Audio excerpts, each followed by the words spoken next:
Welcome to the Vibrant Health Podcast with your hosts, Lydia Shatney and Jessica Espinoza.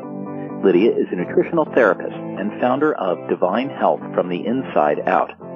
Jessica is a real food wellness educator and founder of the website, DeliciousObsessions.com.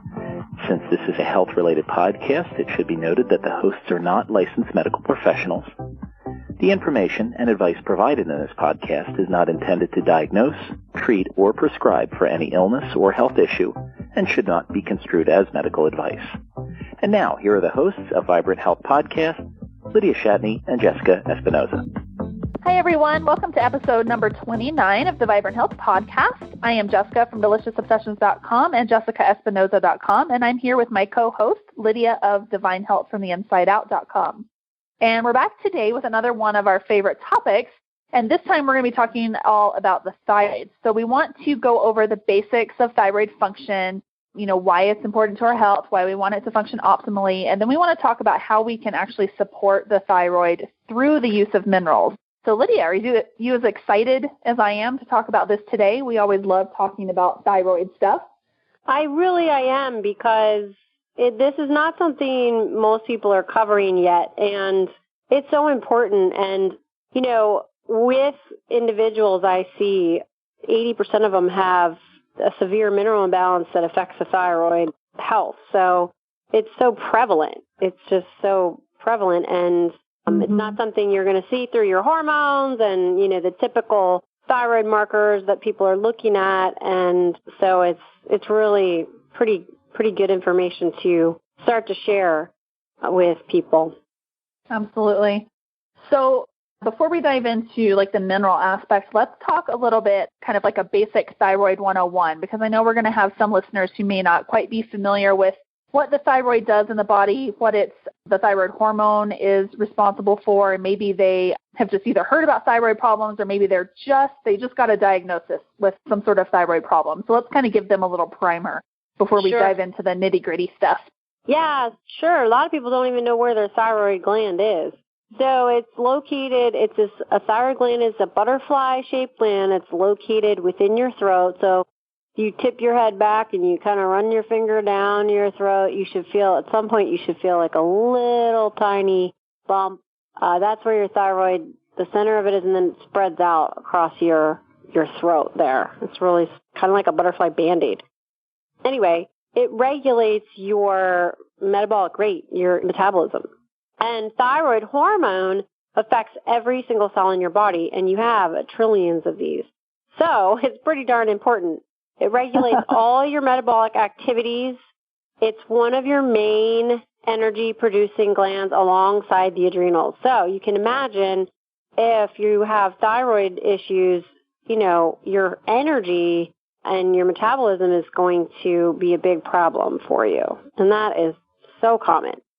The major function of the thyroid hormones is actually to speed up the metabolic rate. So let's say it's not working right, you're going to feel really slowed down, tired, sluggish, that kind of thing. Moods will follow, digestion will follow, all kinds of things are going to slow down. So when our metabolic rate actually increases, like it should, we turn our food into energy more efficiently.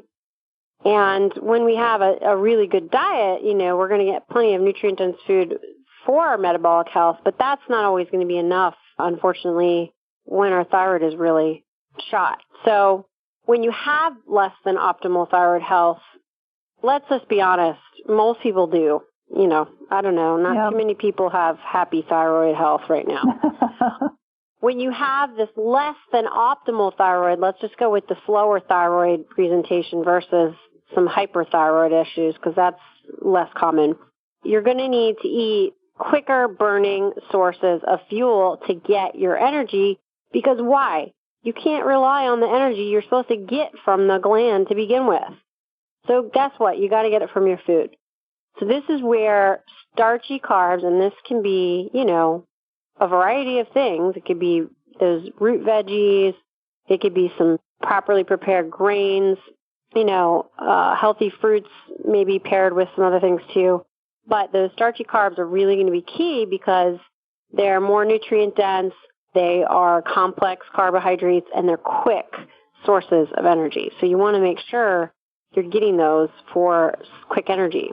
But, that figuring that out is a whole, complicated thing. So everyone will be different. But I just want to make sure, if you're listening, that if you have sluggish energy, get in some of those complex carbohydrates. Mm-hmm. So what exactly does the thyroid hormone do in the body? Well, it does a bunch of stuff. It's going to regulate your heartbeat. It'll keep you warm. So if you're one of those who has the cold hands and feet, and you're always cold, your thyroid is probably not very effective. Speeds up your metabolism so you can lose weight if you need to or maintain your weight. It improves muscle strength. It helps to replenish dying cells with healthy ones. It helps grow your hair and your nails. It helps give you regularity. It improves your ability to conceive, reduces sensations of pain, and it actually should make you be happy and content if your thyroid hormone is adequate and working right. So if there's any difficulty at all, you can imagine you're not going to be a very happy, shiny person. So if you have problem, with any thyroid hormone production at all, the transportation into the cell or even activation, you're going to have some problems. And we see that. It's very pervasive. Mm-hmm. Yeah, almost everybody I know has some level of thyroid, dysregulation. It's rare that you meet somebody who doesn't have some either symptoms or diagnosed with some sort of thyroid problem. So it's pretty sad that our world has come to this, and that society as a whole, we're just so unhealthy. Yeah, no, it is. So definitely. Do you want to talk a little bit about you can get a little technical about like the way that the thyroid hormones are made and kind of what's needed for that process? Sure. Yeah, so this is like the technical stuff that, I mean, you kind of want to hear it at least, right? So yes. In order to make thyroid hormone, your thyroid gland needs tyrosine, which is an amino acid, and it needs iodine atoms. And the thyroid gland produces three main hormones: thyroxine, which is usually called T4, triiodothyronine, which I always have trouble saying these, by the way, and that's called T3, and calcitonin. And the T4 hormone means a tyrosine attached to 4 iodines, and the T3 means a tyrosine attached to 3 iodine. And then in the body, T4 is kind of like the storage hormone. So think of this like you have money in the bank, while T3 is the active hormone your body's actually able to access and use, like currency. Like, you took the money out of the bank, now you got it in your pocket and you can use it, right? Right. So, and you need both. You need the storage and the active. Calcitonin, that actually plays a role as an antagonist to parathyroid hormone, and they together, the parathyroid and the thyroid, regulate your calcium level in the tissues. Now, keep that in your mind for a second, and we're going to talk about it later. Okay, so then we want to know that the thyroid is a complex endocrine gland that works with other endocrine glands and hormonal mediators. So, now we know what it produces, the hormone. We want to make sure whenever you are thinking of thyroid care, you're supporting the whole body, the whole endocrine system, as well as the thyroid, okay? Because a lot of times what I'm hearing, and I don't know, maybe you've heard this too, is people are going to get treated just for their thyroid, right? So they're getting their good grief. Sorry. I'm like so excited. I'm like talking over myself. They're getting their hormones tested, right? And then they're like, okay, your hormones are imbalanced, so you have hyperthyroidism. Here, you need some medication, and that's it, right? Yeah, and then there's nothing else. Historically been my experience, ever since I've been dealing with thyroid issues for almost 10 years now. And that's, most doctors are just, okay, here's your lab. You're out of range. Take this thyroid medication and send you on your way.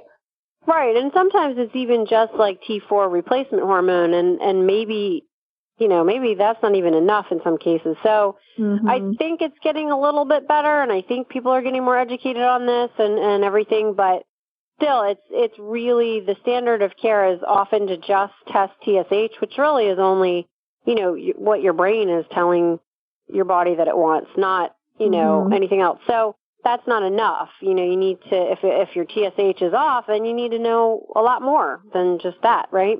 Yep. Anyway, so the good news is when we start to understand more about this, we can expect more for ourselves. And we need to understand that there is a relationship of minerals to the entire endocrine system. And I've talked about this before, especially when we talk about adrenals. But we really do have the potential to support thyroid much better when we understand that piece. And I want to get into that in a minute. But when you're addressing any endocrine issue, you got to support the key essentials to normal function first. So, getting thyroid hormone is, I know some people, oh, yeah, I'm on Synthroid, I feel great. Blech. That's it. They haven't done a darn other thing, right? Well, we have nutritional deficiencies.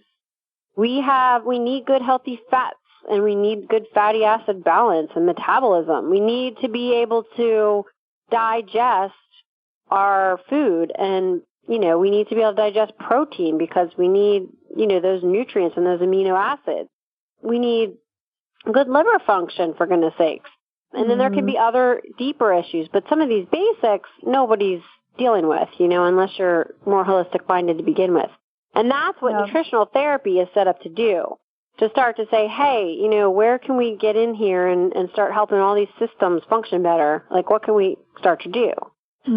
So, for example, like liver conjugation problems can significantly impair hormone levels from the thyroid as well as the gonads or the adrenal cortex. So optimizing your liver function is going to be really helpful because, just going on thyroid hormone alone isn't the underlying reason why you're imbalanced to begin with. So when we optimize liver function, that's going to be really hugely helpful. So in order for T4 to become T3, so that's the storage inactive to the, actual active form, it has to be converted in this, specific biochemical reaction. So there's things that are needed for that to take place, and selenium is one of them. And so the conversion is going to take place in your liver primarily, and then it will also take place a little bit in your gut. And then it's also going to go into the peripheral tissues and other organs. So the process of turning T4 into T3 is, it's a little complex, but it requires selenium to activate the enzyme which performs that task to begin with. So that's pretty important. Now, you all know that I do hair tissue mineral analysis, and every single one I've seen, I saw one person that had good selenium. One. And guess what? She was like eating like lots of sardines, and most people aren't going to do that.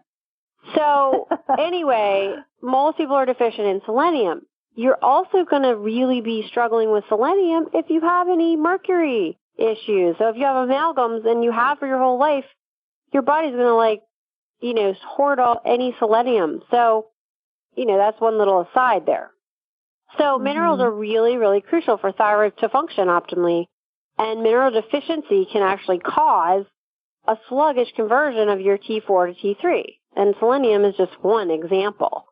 But you also need B complex, you need vitamin D to be working right, and that's not by pushing it up with taking a lot of it either. It's very complicated. But that can be improved by magnesium, and magnesium is another biggie. Folate is important, especially if you have some of these MTHFR issues, right? And most people aren't eating liver anymore, and, so we're just not getting adequate folate. Zinc is another one. And then, you can get more support for your thyroid health with adaptogenic herbs. But then iodine's a biggie as well, and that's obvious. I think most people know that. But it's required for the T4 hormone to be synthesized in the first place. Right. So, and figuring out iodine can be a little tricky, too. Yeah, I was just going to say, don't go out and just start taking iodine. Yeah, please don't go take tricky. Probably more so than other things, really. You can do some bad stuff to your body if you overdo the iodine. Well, it's tricky. I mean, yeah, you can cause a reaction, and that's the thing. If you don't understand it all, you don't understand what happens there. You don't want to have that happening and not know how to handle it. So please don't run out and take any of these things we're talking about, but we just want to explain all this information so you have more to go on when you're looking for better care. And then we've got, thyroid hormone activity along with other hormones is going to be really sensitive to stress as well as toxins such as the halogen group. That's, bromine, bromide, chlorine, chloride, fluoride, all that. Toxic metals, medications, because all of this stuff is going to interfere with the synthesis, the transport, and utilization of that T4, the thyroxine, and the T3. Obviously. So, and then there's more. There's, we can have increased levels of cortisol in the body. That's people who are in their fight or flight, right? And that's produced in the adrenal cortex. And this can also affect production of your T3. So it ends up becoming an active form, the reverse T3. And this binds to thyroid hormone receptors on the cells, causing an increase in your tissue resistance to T3. And T3 is that hormone we need to spend, like we need it, like it's our active thyroid hormone, and we use it by ourselves. So it's important to understand that serum testing can show normal hormone levels, but a lot of times nobody's checking reverse T3. So that's something to know. And if it is checked, someone might be experiencing the effects of low hormone even in the presence of adequate levels due to this factor. So, and I'm still, trying to wrap my brain around this whole thing too, because it's a lot to understand and figure out how to make the body work better in light of all of these dysfunctions. So when reverse T3 levels are elevated, it's basically a strong signal that the body is using some kind of protective mechanism to help dampen the effect of the thyroid hormone. So it'll force the body with hormones at this time, and you won't necessarily resolve your symptoms if that's the case. So people might feel worse, and so it's complicated when you don't understand the rest of how the body's working. If someone's given too much hormone and they feel like crap, but they maybe really need it, their adrenals could be, part of the problem there too. So it's important to know that when the adrenals are fatigued, they have to be supported as well in order for your thyroid hormone to be effective and to regain optimal effect in the body, both whether you're on the hormone support-wise additionally or, for your own body apart from taking exogenous, you know what I mean? So either way, we have to support the adrenals to really help improve that process. Right. I hope that made sense. Yeah, it's a good refresher for me, actually, because I made some connections that I haven't made in the past about the reverse T3, actually. But yeah, I think that was good. I mean, some people who are new to this, their eyes may have glazed over at this point. Yeah, I know. At least you've heard it. Like, it's not super critical that you understand all of this right now. We're just here to kind of, help you start thinking about it and maybe be a little bit more, whenever your doctor is running the thyroid labs, you might, recognize, oh, that was reverse T3. I remember Lydia talking about that. So well, but then a lot of times that's not a marker that's run, so you may want to ask for that. You do have to, because they typically will a lot of doctors will just run your TSH. Sometimes they will run T4 and T3, but it kind of depends. But I ask my doctor every year when I do the full thyroid panel, or every 6 months, or however often I get them done. Through her, I just tell her, I give her the list. I say, these are the ones I want run. She doesn't really feel like reverse T3 is all that important, but I still want to get that number just I can see. Right. It is important. It's totally important. So, and that's a whole big complicated, we're not totally going into that entirely because my goal is more to help people understand now in light of all of that and in light of, maybe you're going and you're getting your thyroid labs done and everything and you're still feeling like you just haven't gotten enough support. I actually love using the HTMA, and we're going to talk about minerals in a second, but it's a great way to show, even if your labs are showing up normal, but you still feel like you have all these hypothyroid symptoms, there's some other key things that we can see. And it's one of the most common patterns I see is basically a hypothyroid state. Mm-hmm. So it's critical you understand the benefits and the limitations of both. So HTMA and serum testing combined is really a powerful packed punch there, because you're going to see more from the HTMA is going to show you your cellular sensitivity to whatever thyroid hormone you are making, or how much effect the hormone has in the body. So that is pretty darn important. So it's critical to understand that, you could be being given hormone, or you could be testing fine, and your body's just not getting it into the cells properly. Mm-hmm. So there's really a lot to know, but I want to talk about these minerals just because I want you to hear it and start to realize there's more to the whole picture.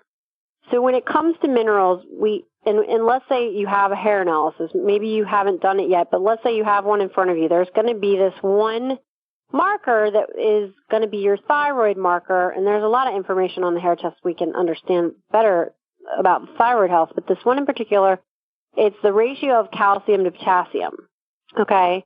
And this ratio, when it is elevated, indicates sluggish thyroid activity at the cellular level.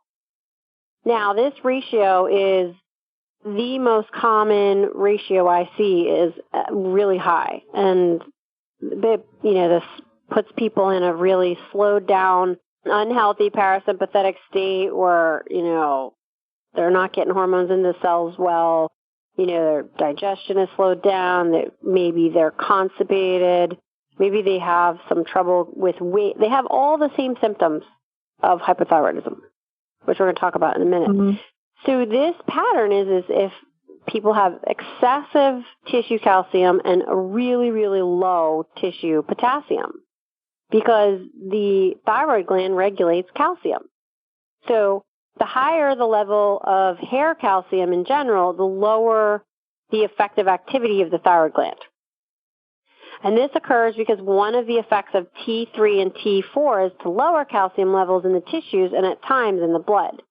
So it's known that hyperthyroidism can cause tetany or muscle contractions that are due to low serum calcium. That's just an aside there. Don't sweat that information. But lower calcium is also associated with increased cell permeability.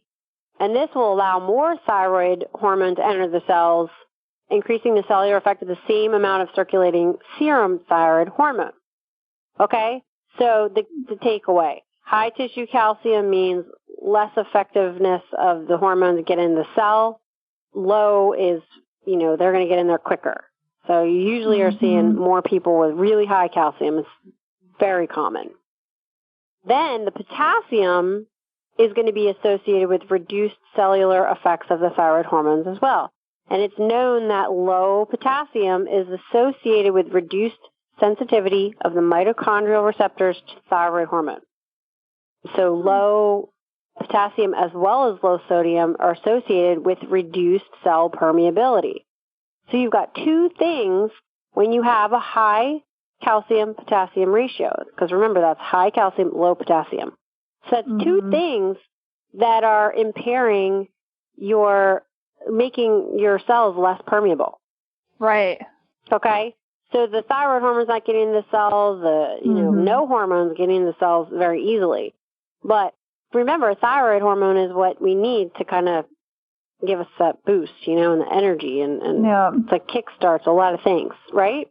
Right. So that marker alone is not something you're going to get information from any other test. You're not going to get it from your thyroid hormone panels. You're not going to get it anywhere else. And it's really important, and it's extremely common.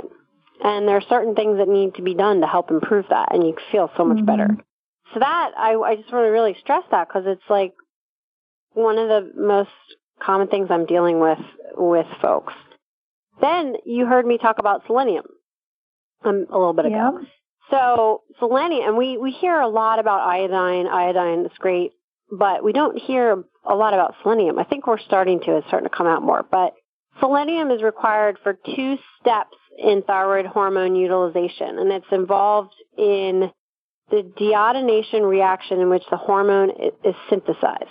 And it's also in the conversion of T4 to T3 in the tissues. Selenium deficiency, listen to this, can cause elevated antibodies and poor thyroid conversion. So if you have hypothyroidism and elevated antibodies and you've never looked at the selenium piece, this is important. It helps, selenium will help improve the T3 activation and transport. So I can say, safely, yes, everyone can probably benefit from going out and getting some selenium, but I can't tell you how much because everyone's a little different. So if you're working with someone, you need to talk to them about how much selenium you need and how to approach that. But even just 200 micrograms can help reduce those thyroid antibodies. So start looking into that if that's the case for you. And then also we have things like estrogen-containing drugs. Like a lot of people have been on birth control. That's going to kind of steal your selenium, use it up, and burn through it. So a lot of people are on birth control and, have they have all these thyroid problems. So that's just one more thing adding to the problem. And then if you have amalgams, the mercury fillings in your mouth, that's another piece too. So this is important to know because if you have all 3 of those things going on, you really need to look into selenium. Right. And then, our farmlands are selenium deficient. So we can't really rely on our food entirely to get enough, unfortunately. So, and a lot of people are like, oh yeah, I eat Brazil nuts. I get my selenium because, we know Brazil nuts have selenium. But see, I don't feel like that's a good enough answer either because we just really don't know how much selenium we're getting in Brazil nuts. Plus, they're hard to digest. And remember what I said about you slow thyroid people aren't digesting food all that great. So I don't really rely on some Brazil nuts to get selenium either. So, it might be good for some people if they're getting the best quality and they have great digestion. But when you have all 3 things compiled that I just said, you really want to be getting some good selenium. Anyway, I feel like I'm beating that a little bit over the head there, but it's really important. It's important. It's really, really a biggie. Now, there's other minerals, and I'll go through these kind of quickly, but there's so many, but the selenium is really big, so that's why I kind of hammered that one. And the calcium, potassium, major big deal. So manganese, this isn't a mineral you hear much about, but thyroxine, T4, is synthesized from iodine and tyrosine through that deiodinase enzyme, and that enzyme works to free the 4th iodine molecule and turn T4 into T3 or reverse T3, because sometimes, it goes into reverse T3. Well, anyway, manganese is needed to permit this whole synthesis. It blows my mind. I mean, I'm sitting here reading it, and it's just, I have mentioned this to you in the past, the more I learn about the human body and especially how things have to happen on a cellular level, I just honestly am in awe, that we even function at all. I know. Well, it's pretty. So many tiny things. It's pretty cool. So remember how you were saying earlier, it's rare that people, don't have thyroid symptoms. Well, I'm not your typical hypothyroid kid. Like if you look at me, I don't look like a thyroid person, right? My eyebrows are fine, my hair's I don't have all of these hypothyroid symptoms. But guess what? And I don't have high tissue calcium, but I do have low tissue potassium, and I have way low manganese, to the floor. My selenium's great, but I can't for the life of me. I've been working on my manganese. So I'm not saying this to upset people or scare them, but there's all these things that come into play that if you haven't even started looking at, you've got some hope to feel better with some of these things in place. But manganese is tricky. So, that's a difficult one. And there's not a lot of research on this yet, but it is really important. Zinc is another one. Low zinc's often found in those with increased thyroid activity. So that's, not the most common scenario, but it really is, it's needed for proper function of many enzymatic processes of thyroid hormone synthesis and utilization. So zinc's pretty key, but, you want to make sure you're balancing zinc with other things. It's not something you just want to go out and take a lot of. Anyway, but there's this one study, and I forget where I found this information, but it showed a relationship between zinc deficiency and elevated antibody levels, especially in people who had autoimmune thyroid disease. So that was interesting. I'll see if I can find that and put it in the notes. And then zinc also increases potassium. So remember how I said low tissue potassium is really common in the people who have hypothyroid issues? Right. So we actually need zinc to help improve our potassium. We need other things too, but that's just one of them. So then that will help us have like improved sensitivity to our thyroid hormone at the cellular level. Mm-hmm. Now, let's go to cadmium. Cadmium interferes with zinc and calcium.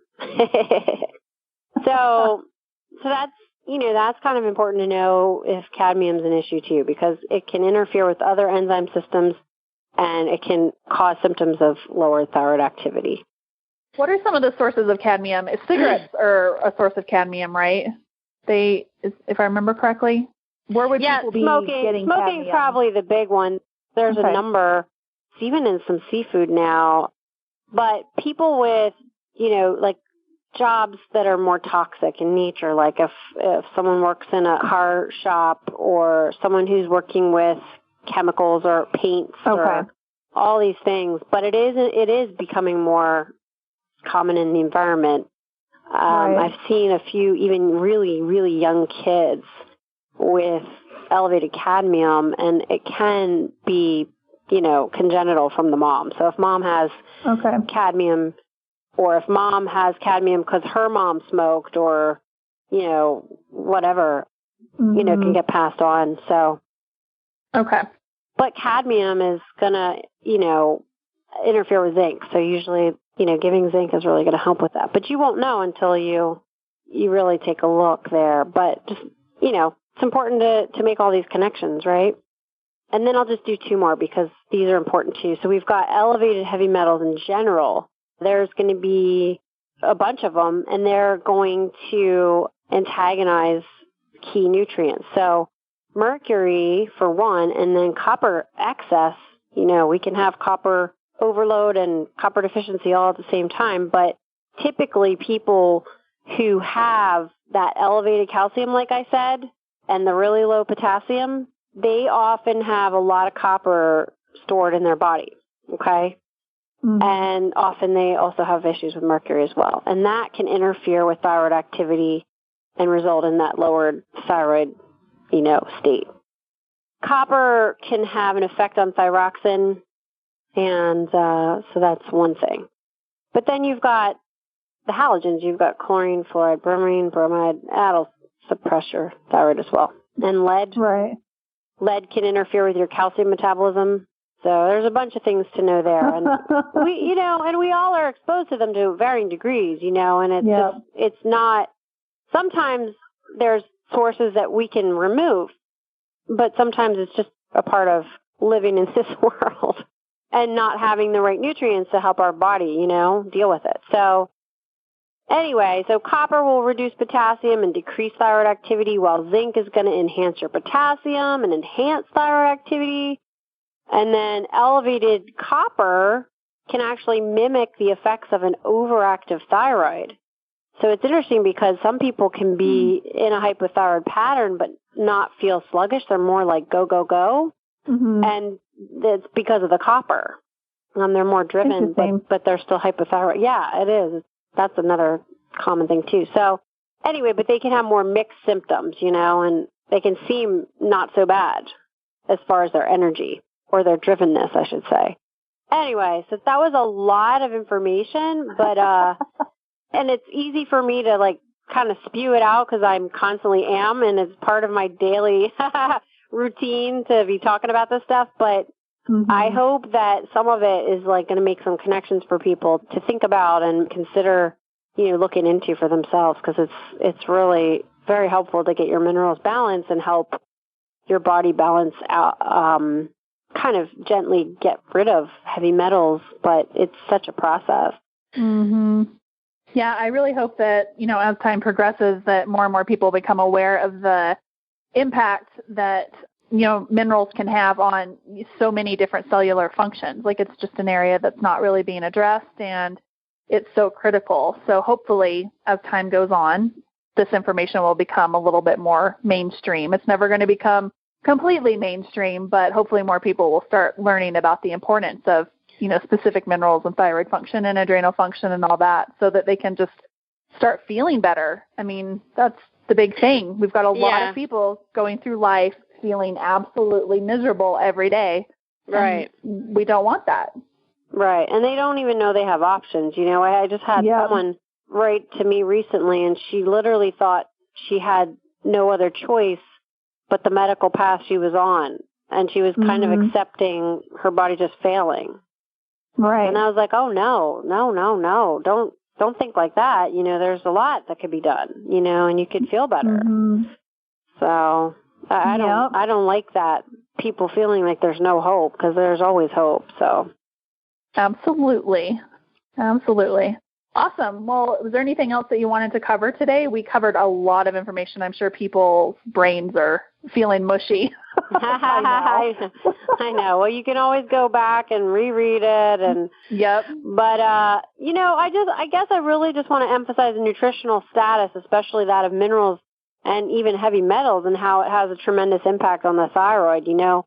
So many people today are just really suffering with significant symptoms, especially of thyroid dysfunction, and it's just not being supported appropriately. So using information shared today or revealed in a hair test, if you are ready for that, there's a link, you can check that out. But, using this information, you really can support your body. You can help improve your body's ability to secrete hormones better and to have your cells receive them better, because minerals just play such a critical role in this whole process. And we know that we're deficient. We've known since early 1900s. So, Senate they put out a document about this way back then, and we've done nothing to improve the situation. So anyway, so if you have a thyroid treatment in effect now, and it's just not working for you, and it's not doing enough for you, consider the heavy metal body burden and how it can, act as disruptors to your thyroid receptor activity, and consider the mineral piece. It's not the same as looking at your blood levels of minerals at all. It's entirely different, and it's going to show, it's going to show more of the effect upon the cells, and blood is, blood works really hard to stay regulated. So at the expense of your tissues, the blood will look normal or try to stay normal, but it will do so at the expense of your tissues. So when you're taking a tissue sample, which you're using hair, it's going to show a lot more information than often we see in the blood. It takes a long time for it to be really bad showing up in the blood, and then you're already in bad shape, So this is very preventative in nature, and hopefully, people can get this information before they, are too far gone and feeling horrible. I don't want, I'd love to prevent that. So hopefully you'll take this information to heart and think about it, and maybe even look at some of these things, or ask your doctor to look at a red blood cell count of magnesium at the very least, because they should be able to run something like that for you, and just get started somewhere in the process of repairing these critical minerals in the body and start feeling some improvements. Absolutely.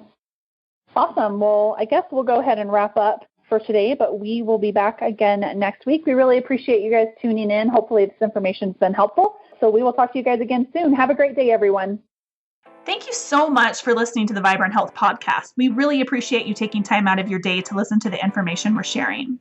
If this information resonated with you and you know others who could benefit from it, we would love it if you'd share it with them. We'd also be very appreciative if you could leave us a review on iTunes or Stitcher. If you're on our sites or YouTube listening to this, we'll have links down below where you can leave a review. If you're on your phone listening through the app, you can also leave a review directly through the app. It only takes about a minute, super fast, super easy, and your shares and reviews help us reach more people with our message of health and wellness. So we really, really appreciate your support. If you're looking for more information on health and wellness in general, both Lydia and I have a ton of information on our sites. You can find me over at jessicaespinoza.com, which is my main practice website and where I offer my 21-day sugar detox coaching. And in the future, I'm going to be offering nutritional therapy coaching as well. You can also find me on deliciousobsessions.com, which is my main real food and natural living website. You can find Lydia over at divinehealthfromtheinsideout.com, where she offers nutritional therapy consultations and hair tissue mineral analysis services for those who are ready to take their health to the next level. Lastly, if you have any suggestions for topics you'd like us to cover in future episodes, we would absolutely love to hear from you. We want these podcasts to be as informational and inspirational as possible, and we'd love to hear from you and understand exactly what you would like us to cover. You can email us or leave a comment below or even give us a shout out on social media. We both look forward to serving you and inspiring you to live the healthiest, happiest lives possible. Thanks for listening.